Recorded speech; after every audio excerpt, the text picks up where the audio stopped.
In June of last year, hitmen with the Jalisco New Generation Cartel ambushed police in Mexico City in an attempt to assassinate the police chief.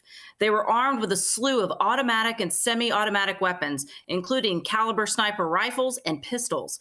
The police chief was wounded but survived the bloody shootout, while two officers and a civilian were killed.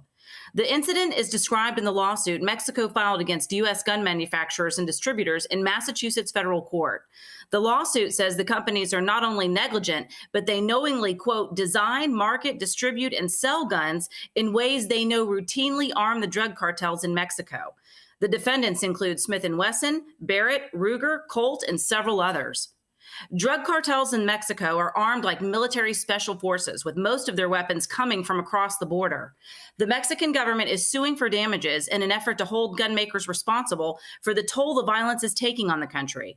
According to the U.S. government, an estimated 200,000 firearms are illegally trafficked in from the U.S. every year. The problem of gun violence is widespread. In 2020 alone, there were nearly 25,000 homicides in Mexico caused by guns, and most of the weapons found at crime scenes are traced back to the United States. While access to guns may be commonplace in the U.S., in Mexico, it's nearly impossible for citizens to buy one legally. There is one firearms store in the country, and it's owned by the military. According to the Mexican government, the store issues fewer than 50 permits a year. Still, the bloodshed continues.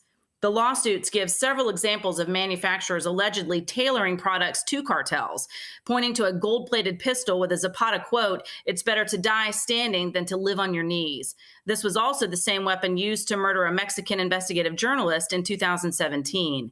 So far, U.S. gun manufacturers have not commented on the lawsuit, which estimates Mexico has suffered some $10 billion in damages from economic loss. Joining us now live in Pensacola, Florida, is legal correspondent Molly Barrows. She's also a contributor for the hit show America's Lawyers right here on RT America. It sounds, from everything you just said in your report, that they have a pretty good case, that the only reason people in Mexico, including the really bad guys, have guns is because they come from us, from our country, right? Yeah, you're exactly right, Rick. I mean, there's no question that both governments know, the U.S. government and the Mexican government know that the majority of handguns, any weapons, if you will, come from the United States. The United States government estimates about 70% of the weapons are from the U.S., and the Mexican government says, oh, no, that's much higher. We're talking 90%. So it certainly can be traced back to the United States where these guns are coming from.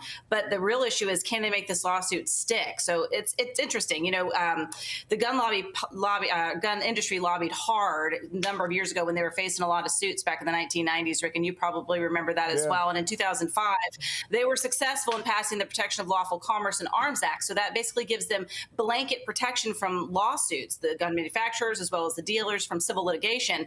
But there is a loophole, and it's so interesting that it is actually the Sandy Hook shooting that the Mexican government has been watching closely, because parents of victims in that horrible shooting found that they went ahead and they took advantage of that one little weakness in the law that basically said, hey, you can go after people if they market it, or gun and manufacturer if they market it to the wrong person. Like, say the way they market it, one person was accountable for shooting all those kids, and they basically found some footing within the Supreme Court that allowed this lawsuit to move forward. The Mexican government has been watching that lawsuit closely, and they're making a similar argument in this particular lawsuit. You really know this stuff, Molly. Boy, it's great. I'm so glad you got this story nailed down for us, because I mean, it seems to anyone who looks at this like we really have some making up to do, or at least somebody has some splaining to do when it comes to all these guns that are being used to kill innocent people in Mexico that are all coming from our gun manufacturers, by golly. Molly Barrows. I know. Great work. Great work. Thank you so much.